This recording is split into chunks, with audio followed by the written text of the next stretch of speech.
All right, but let's do this, Matt. I'm just gonna be completely honest up front, and I know for the haters, this is gonna really annoy them, because I'm probably gonna say this a few times throughout this segment. But I really didn't want to give this stuff any attention, and I think we've done a pretty good job at avoiding it throughout the entirety of Left Reckoning so far. But it comes up so often that I figured that maybe, hopefully, we can do a one and done. And what I'm talking about here is these kind of ideas that percolate from time to time. Right wing social democracy, socialism merged with social conservatism, or whatever the fuck this absurd MAGA communism thing is. You know, a lot of things. These things are a lot of different things. They're reactionary. They're morally odious, but it's also just not very well thought out. It's not just wrong. It's an example, an extreme one for sure, but it's an example of how a lot of people really miss materialist analysis in politics. And then politics just becomes a kind of weird dance about symbols and vibes, right? And it's not unique just to these folks. Like liberals do it, conservatives, Lord help them, certainly do it. And worryingly, I do see on our side people do it as well. People consider themselves to be socialists or progressives. So let's get into it. And I'm just going to put my cards on the table right now. I don't think these people are serious thinkers by any stretch of the imagination. I think these folks like Jackson Hinkle, Jimmy Dore, Caleb Maupin, and Nick Brana are just grifters. But the kinds of arguments that they make, they do pop up from time to time. And they've come out throughout the left's history, actually. And I think it's really worth addressing.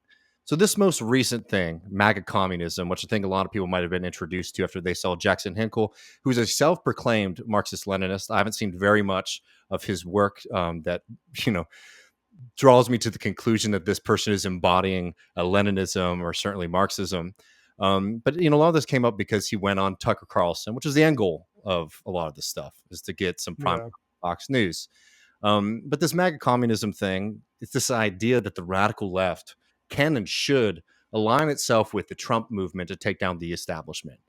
And that shit is just flat out wrong. First of all, let's just start at the most basic level. First of all, the Trump movement as it currently exists today represents one of the most establishment and elite formations in American politics. Let's just look at who's in the Trump movement. Donald Trump, a billionaire and former president of the United States. Governor Greg Abbott, longtime governor of Texas, who has overseen a protracted war on workers, women, and immigrants, all while wresting power away from the people in this state. People like Governor Ron DeSantis and Youngkin in Virginia, who have been waging war on teachers. Are teachers the elite now? I could keep going down this list of Republican figures. You'd be surprised. Be surprised. I don't doubt it, right? But, it's not just the politicians. Who else is in this movement? Elon Musk, the wealthiest person in the world, who is burning down South Texas as we speak right now on his vanity pop project, is sidling himself up to Trump and the MAGA people. Peter Thiel, who I think all of you are very familiar with. Kelsey Warren, chief executive of Energy Transfer Partners, who with their alliance with the Trump administration got their clearance for the Dakota Access Pipeline. Jeffrey Hittelbrand, oil billionaire, the Ricketts family of TD Ameritrade, hedge fund billionaires like Julian Robinson Jr., farmer billionaires like Robert Duggan. I'm getting bored of this, and we could keep on going for another 15, 20 minutes just on the rich and powerful people who are in the Trump movement. Now, look, in America, there are two parties that represent the elite. There's no doubt about this. You're not going to get an argument from me on that. But this is 101 stuff, y'all. You're certainly going to get a lot of that here if you watch Left Reckoning. Again, I don't take the arguments of these fellows very seriously or as really coherent. Oh, Lord in heaven. What about this one? Yeah, bring this up, man. Yeah, although nurses and teachers aren't working class by profession, I'm not denying or downplaying they are facing the same economic issues as the working class. Oh, so they're not the working class if you're saying that. We should be more precise in how we use this word. And that's again, man. It's like it's just vibes, bro. It's just vibes. Yeah. We don't need a material analysis. We don't need Marxist analysis of class. Just vibes, man. Teachers, they're a little stuck up, right? but we love construction workers and things like that, right? Like that's effectively what their arguments are, right? It's vibes. What do you get from a person instead of what the real class analysis is that teachers are absolutely working class people, as are construction workers, as are, a lot of different groups of people, the vast majority of people in this country. So again, I mean, these aren't serious people, so I'm not going to focus on them at all, right? Because these arguments that they make are not like very coherent, but let's boost it, let's punch it up a little bit and try to walk through why it's just so Steel wrong. man. Steel man, right? They might say, yes, there are elites in the Trump movement, and that's why it failed, but we're talking about the millions in the Trump movement who voted for change and didn't get it. And on this, yeah, I think any successful working class rooted politics should be interested in recruiting and growing, recognizing that these things are a process and that we should be winning working class people away from the right. Like that should not be acceptable to you to see people voting for the right wing. But if that is the argument, right, that the Trump movement might have promised some people some things that we might even say is a good thing, right? If we're promising people a war against the establishment, democratizing this country a little bit, I don't really think it's a strong argument case to be made that the Trump movement was really doing this. But like, let's just, again, we're just trying to play the game for a second. We should never be losing to a billionaire like Trump on those kind of subjects. But if your argument is that the Trump movement failed and became corrupted, then why attach yourself to it? Or attach yourself to the movements of elites that the Trump movement represents. And the reason why they do that is very simple. There's less money in that. And Tucker Carlson infights are not going to be available in doing that.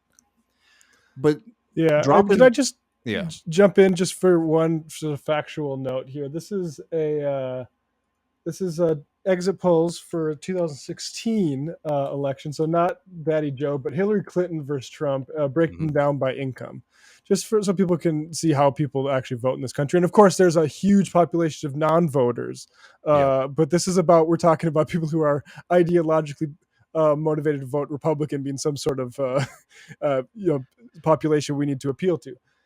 Under 30,000 income, 53% Democrat, 40% Republican. 30,000 to 50,000, 51% Democrat, 42% Republican. And then you get above 50,000, you get more people voting for Republican but that's every election too. That's nothing new. Hillary wasn't particularly appealing to people who didn't have high incomes. That's just how people vote in this country. No, I mean, totally. And like, that's another reason why this argument is so wrong is that, like, yeah, there are people in the working class who vote for the right, but this argument really builds off of a kind of fantasy imaginary America that is not really borne out by the facts or any kind of serious analysis here. But like, let's drop the ulterior motives as to why these people do it, because I think it's very obvious why they do it.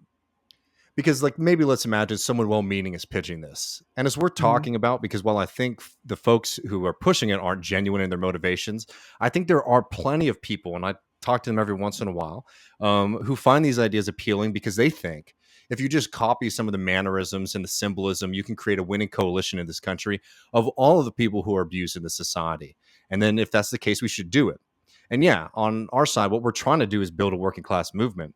And that does mean bringing in a lot of different people. So even if it is true, as Matt was just pointing out, that it's very clear which side of the equation most working class people go, we should also be saying we want to be pulling in all working class people into our movement, right? So this is a project. It's something that there's something worthwhile in trying to pull people away from the right and bring them over to the left. But let's talk about why it's wrong to think that copying some of these mannerisms and symbolisms out there is wrong-headed. One is that argument, as Matt was just outlining, is that Trump represented a winning of the American working class. It's just wrong. It's wrong flat out on the numbers when you look at it. Because if this argument goes, if certain people voted for change and anti-establishment and didn't get it because Trump failed, again, why attach yourself to this movement of losers, social fascists, and rich people? A much better tactic is to say, here in Texas, for example, there are like people who like Trump. Notably, somebody like Greg Abbott, one of the most powerful people in the state, who has been abusing the National Guard. There have been deaths of National Guardsmen and serious losses and pain and suffering by those people and their families because of Abbott's absolutely ludicrous, wasteful, and hateful Operation Lone Star. And what are the National Guardsmen doing? They're taking advantage of the Biden era rules to attempt to form a union of the National Guard. So the answer is very simple. You don't need to attach yourself to the Trumpist bullshit. Support that effort. Plenty of those folks were Trump supporters, but showing the power of a union, the power of solidarity, the power of solidarity to fight back against elites is a much better foundation for building a real working class politics. It's certainly a much more long lasting and deeper rooted movement than the hate filled ramblings of a billionaire from Queens. Same thing goes, for example, with oil and gas workers, right? Who I think would probably fit in the description of somebody like a Hinkle, who is a working class person as compared to a teacher, right? Well, here we argue they're both working class people. And what should we be doing when it comes to them? They have been under assault from Trump loving oil and gas executives for years. Support their labor struggle, the fight for a just transition, and build a real alternative to this neoliberal hellscape, right? It's just very simple when it comes to the Trump stuff here. The Trump movement is a loser movement, and it's also a movement of elites. So there's no reason to try to play their game, get excited about the same kinds of things that they're getting excited, push the conspiracy theories that Trump won the election, or that Biden is trying to, round up conservatives or something like that. It's a dead end, and it's wrong. But I want to talk about another form of this argument, right? One that I think is a little bit more pervasive than whatever the new kind of media strategy for YouTubers is. The argument goes something like this: that the socialist left is too socially progressive, and what we need to do to win is to build some kind of social democratic movement that merges itself with social conservatism. This is also wrongheaded, big time. One, it's morally wrong to even say that if the calculation was right, you'd sacrifice your queer brothers and sisters, women's rights, and minorities to the altar of reformism. But here's the good news, right? Even though I would argue against that, even if it was the case, it's not the damn case in this country. These socially reactionary positions that are popular with the Republican Party are not popular with working people. For example, right here in Texas, a recent poll came out that showed Texans are very upset with the abortion ban, and only 11% of Texans support it. Why is it that one side is getting answered to and not the majority of people? It's money again, Bubba. It's the same damn calculation and problem that there is in all of American politics. The socially reactionary politics that get heard by the Republican Party get heard because the evangelical movement is very well funded. And those people get access to the rooms. They have the power to influence elections. And they're the ones who get answered to in this system. Another example of how these fights for freedom are both, very viable in the political sphere, but also at work too, right? Because it's the bosses who are saying it's not just good enough that I get to control these people in every waking hour of their working day. I also want to control them at home. Even in, like, let's call them socially conservative communities here, where people might be less comfortable with abortion, like it's something that they would suggest a family member does. What we're finding from all this polling is, even if if working class people might personally say they're against abortion, like in principle, they sure as hell don't want the government making that decision for them. So again, this kind of mixing of socially conservative reactionary politics with our movement is morally wrong, and it's also politically wrong because it's not as popular as these people make it out to be. I'm going to say this, and I think it's worthwhile to say because people are very cowardly about this. The American working class is actually one of the most progressive working classes in the world. Poll after poll shows this, and we shouldn't run from that. It's something that we should be proud of, that despite all of the war on communities of working class communities in this country, that we do have this kind of a basic decency and solidarity and looking out for one another. And we should be proud of it, and we should also be comfortable running on it. Building a movement is really difficult. We all have many different identities and allegiances that are sorted by American societies in different ways. I try my own way to try to demystify some of these. But the promise of socialism and working class politics is not that it happens automatically, but rather it comes out of a conscious project, and that takes work and vision.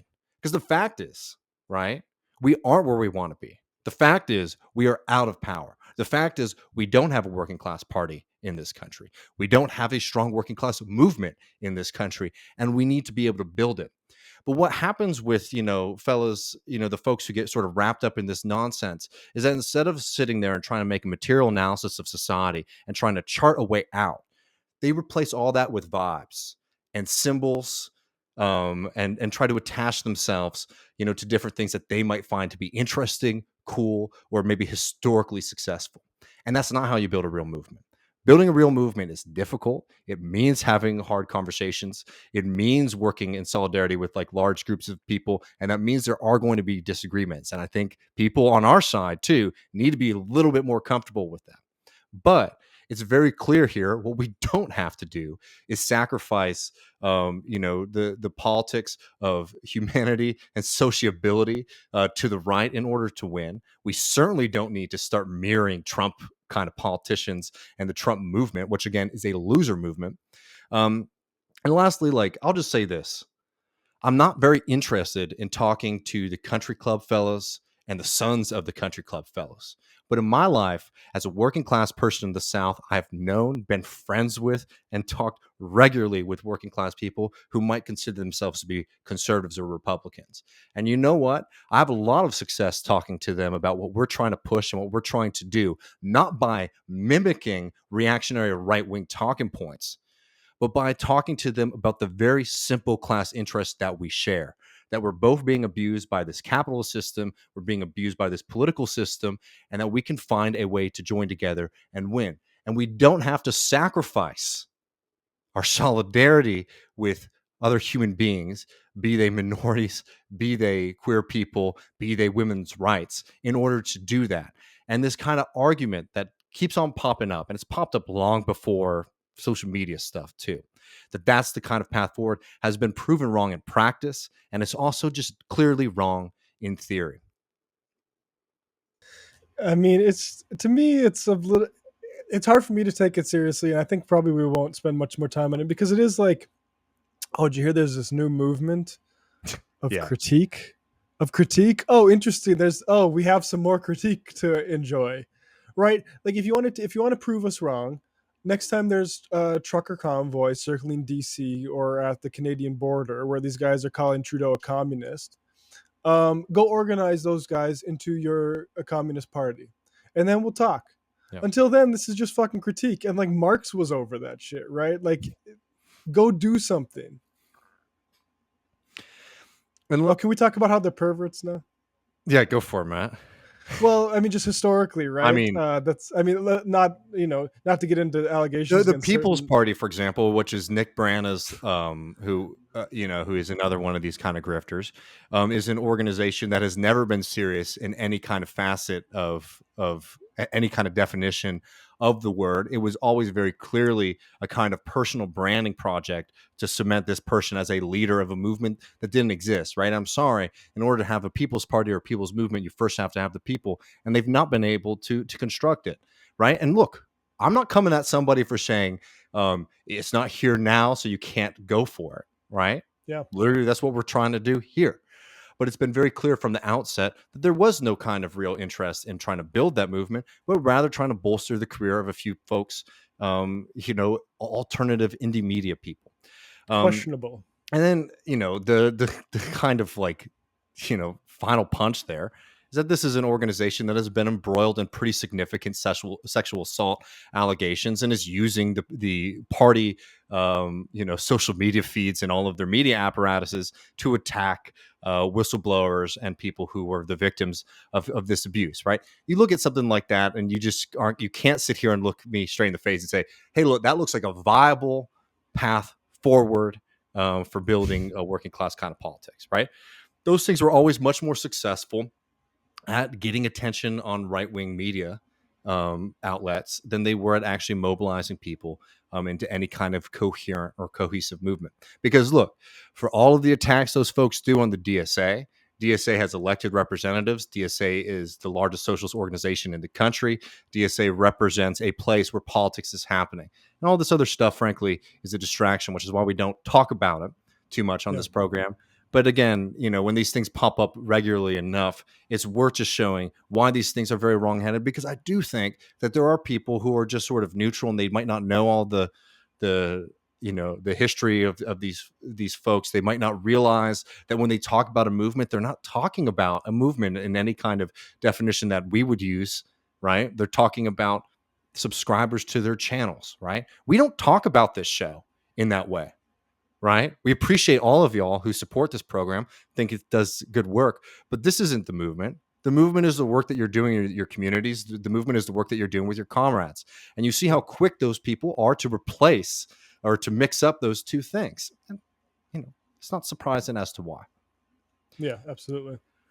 Well, to close, I did want to throw in one last thing, because this is something that does really piss me off, right? Again, talking about this kind of fantastical rewriting of history, reimagining of contemporary American society.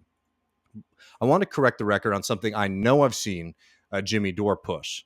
The idea that the Rainbow Coalition, which was a radical grouping of a lot of different working class organizations in Chicago, between particularly the Young Patriots, which was an organization of poor white Southerners who had migrated into Chicago, and the Black Panthers. And Jimmy Dore has presented this as an example of how white supremacists and radicals can work together. And it really infuriates me because the history shows the exact opposite. I want to take y'all back to Chicago in this time. You have this fella, William Fesperman, whose nickname was Preacher Man, who founded this organization called the Young Patriots because they recognized that because of the devastation of capitalist exploitation, particularly in Appalachia, right, where Northern capital was coming in, where big international was coming in, ravaging the communities. A lot of people had their lives uprooted because there was no more work for them. It was difficult to get by, and they started migrating in mass to cities like Chicago.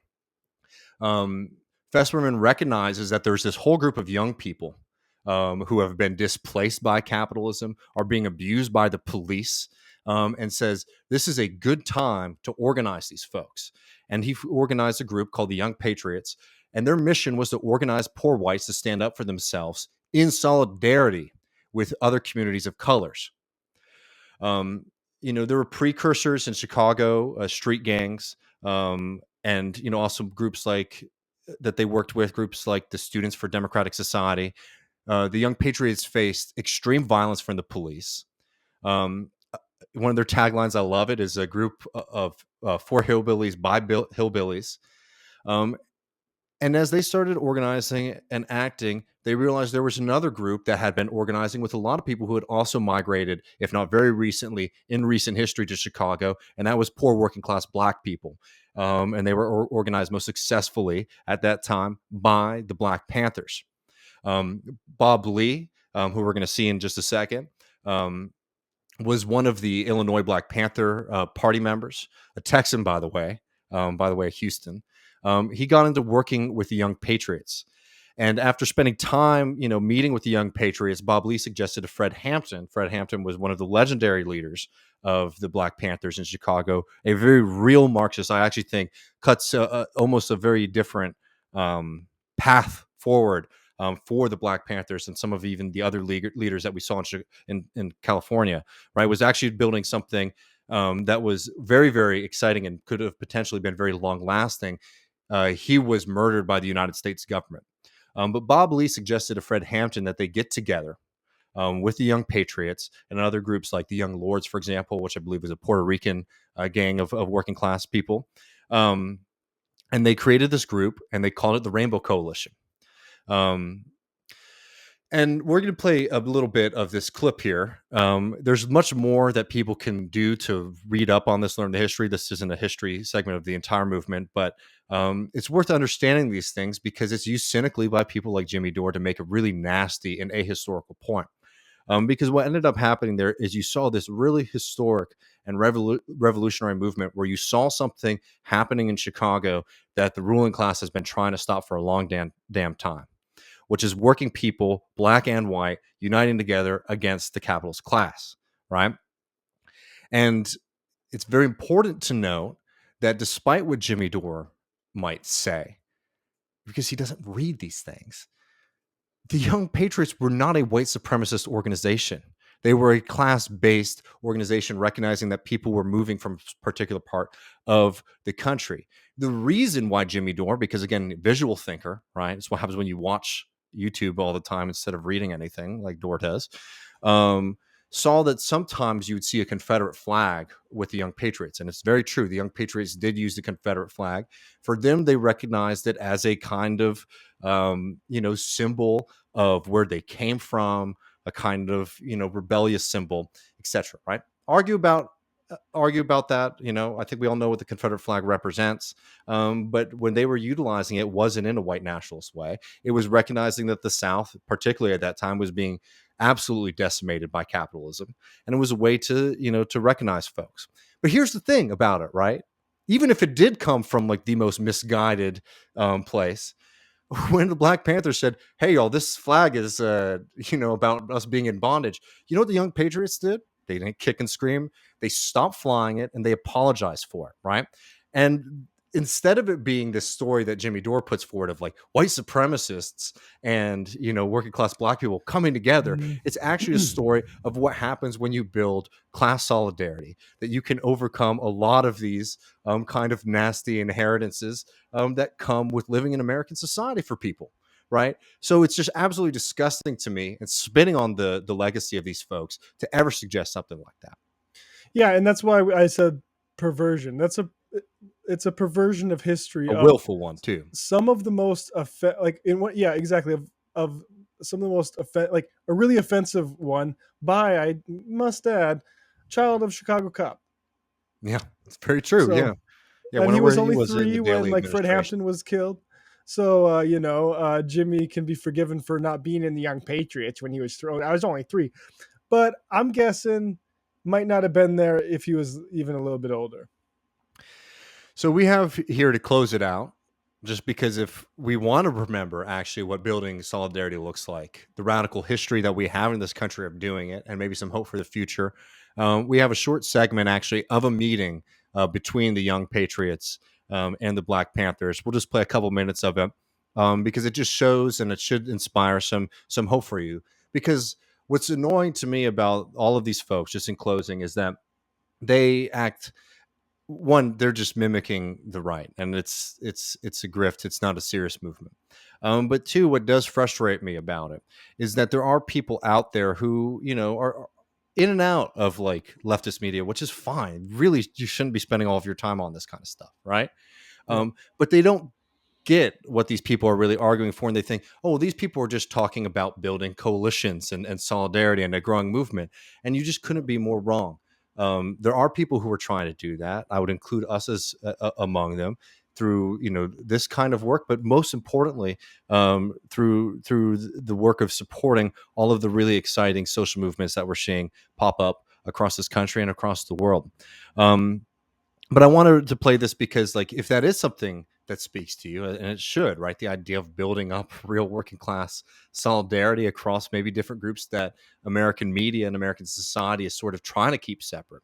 You should look to the legacy of the Black Panthers and the Young Patriots in a real clear-eyed, historical way, and not this kind of reactionary clickbait following way that it's being presented by some of these folks. But we can just play a couple minutes of this because I think it's a very nice clip. I'm from Missouri. Get a seat and let's get on with it before I had a chance to. This is poor people's power. And that's what this little hand-painted button's all about that we've been passing around to people.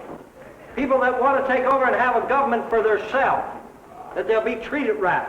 That's what it's all about. I want to introduce a man that come over tonight from another part of town, but he's fighting for some of the same causes we're fighting for, and start the meeting off. So I'm going to introduce you to Bob Lee here and let him rap a little while. Bob. I'm a Black Panther. I'm a section leader of the Black Panther. This is Parley. He's a security man. This is Sister Ruby. We met with Junebug and his brothers last Wednesday night, last week, at the Church of Three Crosses, where we both had a chance to rally, get together. Panthers are here. Panthers are here. For Uptown. Okay. For anyone who lives in Uptown. With brown, green, yellow, purple, or pink. But I'm saying Panthers are here, and you have to tell us what we can do and what we can do together. We come here with our hearts open. You cats supervise us, where we can be of help to you. One thing we're going to have to do is put our heads together and figure out where we can help uptown, help the people in uptown. Right. And the thing is that I want everybody who's got any questions at all to speak them up and say them now. Who's here as concerned people? We can pull it. I mean, I highly suggest people watch the entire movie if you want to check it out. I mean, all of these things have been captured on film. Not everything, obviously, but a fair amount of footage is out there of these meetings and these movements. You can find a really great movie called American Revolution 2. There's also work you can read in Jacobin that breaks this down as well. I mean, there's a real legacy here that's worth, upholding. And I think it's important for us to also be able to own it, because there are going to be kind of slimy reactionaries who come in and are going to try to own your history for you if you don't come in and claim it for yourself and uphold it and build off of it. But yeah. And I'll just add, I just set to premiere tonight at midnight our conversation, David, kind of on this topic, actually, when I had much longer hair. Can patriotism be revolutionary? George Orwell's England or England. So this is a recurring topic that needs to be treated with, I think, care and long hair like that. And I'm always happy to talk about it. You can also see me. I was on Jackman, I think, last week with Jen Pan talking about socialism and American patriotism. I think there's plenty of conversations to be had on this.